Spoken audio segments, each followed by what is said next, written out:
Thank you very much, ladies and gentlemen. So when you open my body after I've died, you will find the blackened heart of a European civil servant, and inscribed on it will be the word Amflora. Now, Amflora, as some of you will know, is a BASF event of GM technology, of industrial potato with better starch for industrial use than your average chip potato. And they submitted it for European approval in 1996. You ask bureaucrats in Brussels, they'll say, it's fine, we approved it in 2010. And at about the same time, BASF said, you know, we're out of here, and 150 world-class research jobs moved away from Europe. And so why do I worry about that? For obvious broad economic and scientific impact reasons. What are the lessons I can draw? I would mention three. Firstly, lay people, in my view, need to be in from day one in the scientific journey, and not only when we're ready to market a product. That's kind of the concept of what the literature calls responsible research and innovation.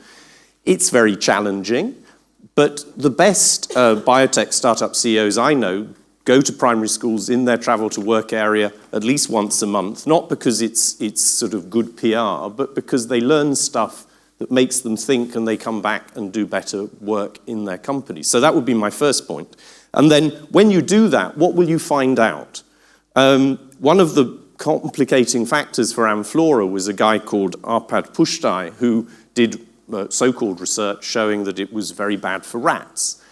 Other scientists came after the event and said, no, this is a poor study, not representative. It was too late. The story was out there. It was a negative story. The media carried it. And it was determining, in my opinion, in the distortion of the regulatory run of play. So you need to get lay people into the process, not just with the scientists, but also with the risk assessors, in order to have real-world questions and a little bit of real-world common sense. And then the second thing you can do if you bring real people in early is to integrate behavioral psychology, environmental signals that may distort our thinking, as well as the sort of core thing of, do we understand what science is? And fundamentally, I think what we will discover if we ask those broad questions early of lay people is they are not, even on the continent of Europe, even in this country, technophobic. Nobody's born against. If Edelman did a study in 2015, what do you think about technology? And the answer was 60% of the ABC ones in 100 countries got the fact that technology was going to be good for us, economics, growth, jobs, new, better things. 60% of the same sample doubted whether it was going to help people and planet. So that's a fork in the road. Either we're doing the wrong science, or we're doing the right science and we're failing to convince 2 out of 3 people that we're doing the right science. So that's then a media point again. So I think lay people in from the first, and a listening process is the first guarantee that we can learn from GM and do going forward. And the second is, you need to say to the lay people, what are your problems? Because we as scientists will bring the solution. And we don't do that enough, because if those lay people had been sitting there with Amflora saying, our problems are our community and the environment, there would have been good answers. But if you let the bad stories about the rats and antibiotic resistance marker genes get out first, you're dead.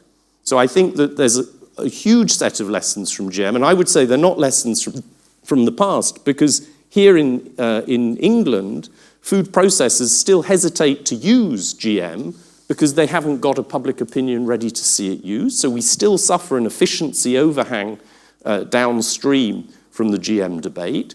And secondly, it's existential. At the moment, we have too much fear about AI and not enough fear about cybersecurity.